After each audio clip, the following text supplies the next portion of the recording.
কসবা একটি ঐতিহ্যবাহী জায়গা।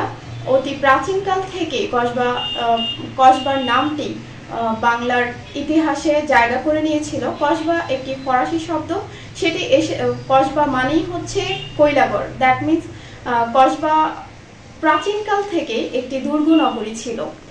রাজা মানিক্যচন্দ্র কসবার তৎকালীন কসবা ত্রিপুরার অন্তর্ভুক্ত একটি অঞ্চল ছিল। তখন থেকেই রাজা মানিক্যচন্দ্র কসবার বিভিন্ন উন্নয়নে ভূমিকা রেখেছেন।